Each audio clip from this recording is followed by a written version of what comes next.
And it came to pass that on one of those days, as he taught the people in the temple and preached the gospel, the chief priests and the scribes came upon him with the elders, and spake unto him, saying, Tell us, by what authority doest thou these things? Or who is he that gave thee this authority? I will also ask you one thing, and answer me. The baptism of John, was it from heaven or of men? And they reasoned with themselves, saying, If we shall say from heaven, he will say, Why then believed ye him not? But and if we say, Of men, all the people will stone us, for they be persuaded that John was a prophet. And they answered that they could not tell whence it was. Neither tell I you by what authority I do these things. Then began he to speak to the people this parable. A certain man planted a vineyard, and let it forth to husbandmen, and went into a far country for a long time. And at the season he sent a servant to the husbandmen, that they should give him of the fruit of the vineyard. But the husbandmen beat him, and sent him away empty. And again he sent another servant, and they beat him also, and entreated him shamefully, and sent him away empty. And again he sent a third, and they wounded him also, and cast him out. Then said the Lord of the vineyard, What shall I do? I will send my beloved Son. It may be they will reverence him when they see him.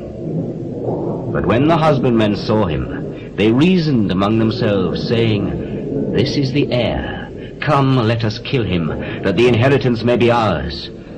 So they cast him out of the vineyard and killed him. What therefore shall the Lord of the vineyard do unto them? He shall come and destroy these husbandmen, and shall give the vineyard to others.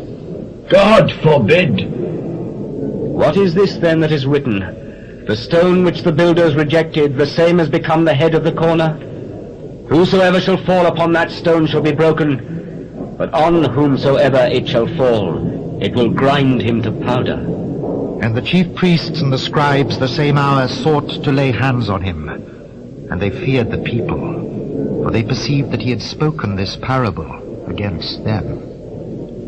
And they watched him, and sent forth spies, which should feign themselves just men, that they might take hold of his words, so that they might deliver him unto the power and authority of the governor. And they asked him, saying, Master, we know that thou sayest and teachest rightly. Neither acceptest thou the person of any, but teachest the way of God truly. Is it lawful for us to give tribute unto Caesar, or no? But he perceived their craftiness, and said unto them, Why tempt ye me? Show me a penny. Whose image and superscription hath it? Caesar's? Render therefore unto Caesar the things which be Caesar's, and unto God the things which be God's. And they could not take hold of his words before the people, and they marveled at his answer, and held their peace. Then came to him certain of the Sadducees, which deny that there is any resurrection.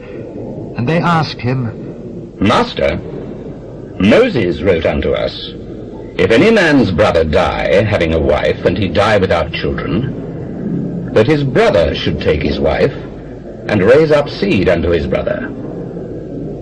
There were therefore 7 brethren, and the first took a wife, and died without children. And the second took her to wife, and he died childless. And the third took her, and in like manner the 7 also. And they left no children, and died. Last of all, the woman died also. Therefore, in the resurrection, whose wife of them is she? For 7 had her to wife. The children of this world marry, and are given in marriage. But they which shall be accounted worthy to obtain that world and the resurrection from the dead, neither marry nor are given in marriage, neither can they die any more, for they are equal unto the angels, and are the children of God, being the children of the resurrection. Now that the dead are raised, even Moses showed at the bush, when he calleth the Lord the God of Abraham, and the God of Isaac, and the God of Jacob. For he is not a God of the dead, but of the living. for all live unto him. Master, thou hast well said.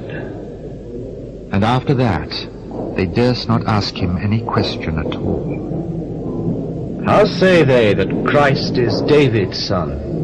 And David himself saith in the book of Psalms, The Lord said unto my Lord, Sit thou on my right hand, till I make thine enemies thy footstool. David therefore calleth him Lord.